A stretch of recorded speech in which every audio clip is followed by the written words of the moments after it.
Moving from one location to another can be a lot of work, but check out these strategies to make your move as smooth as possible.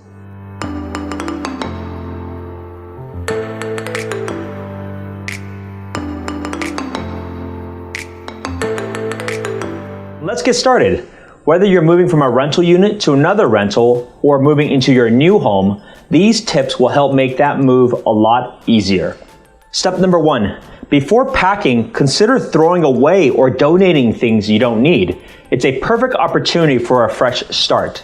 Declutter and use this as an opportunity to move into that new place with a clean slate. Step number 2, buy and find boxes that are of the same size.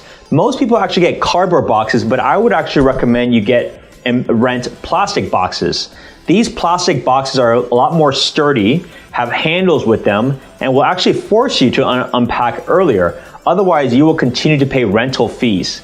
It's a great motivator, as I've seen some families for months, they still had their boxes as if they never actually moved out. So it's a great way to really ensure and encourage you to clean up, but also to unpack a lot faster. Step number 3, you want to label boxes for which rooms they should be moved to. Since boxes are typically packed last one in, first one out, leave the boxes you want to unpack out first, and most critical to the very end. Step number 4, pack a 72-hour emergency kit. So different items may include like a medicine, could be pans for basic cooking, toilet paper, sleep essentials, and perhaps some critical documents that you would want. So it could be a passport, could be money. Usually people would want to pack this in a separate backpack or a suitcase, because the last thing you would want is you're trying to find those specific items and they're lost or they're unmarked in some box somewhere. Step number 5, when moving things, move the furniture items first. Since they're generally larger and they're an odder shape relative to the boxes itself, you want them to be in the back of the truck, or if you decide to use a pod, it's just going to be a lot easier. Then you can fill in the gaps with different items later on. Step number 6, you want to tie down or strap down in different sections of the vehicle. So if you rented a pod or if you rented a cargo van, you want to segment it so that you minimize the movement that is in place. Otherwise, things will tend to shift quite a bit. So what options do you have for the move itself? There's a couple of common routes. You can simply just do it yourself. You can rent out a U-Haul truck. The cost of these are generally per day, and there's some component of a mileage as part of it. You can see some options that I have actually provided here right now. It also gives you an idea as to how much space you would possibly need depending on what square foot of a home you are moving from. Option number 2, you can hire professional movers.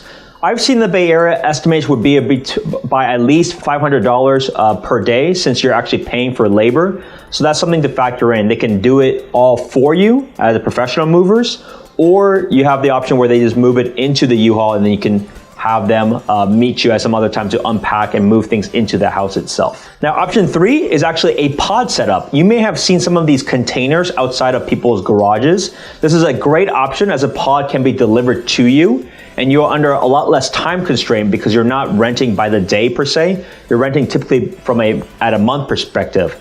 It's also really helpful because they're gonna ultimately ship that pod from one location to another. And if you have some time in between, so for example, you may not need these items, you can also ship it into a storage facility, and then they can bring it to your actual house when the time comes along. I pulled up some figures so you have an idea of the typical sizes of these pods, but also the general cost structure. You'll typically see some costs related to a monthly fee for the container itself. You'll see different costs related to actually moving the pod initially to your place, picking it up, dropping it to either a storage facility or somewhere else, and then some sort of disposition fee of them coming in and remove the pod itself. I hope this was helpful. A lot of people are actively moving right now as we speak, especially during the summer months, because typically the spring season is the busiest time. So people are actively moving right now. And because of what has happened, given the shelter in place, we're having a delayed spring than anything else.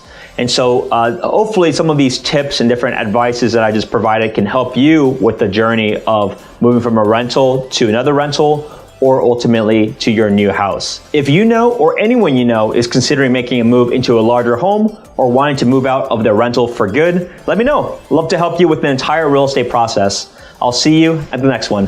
Bye now.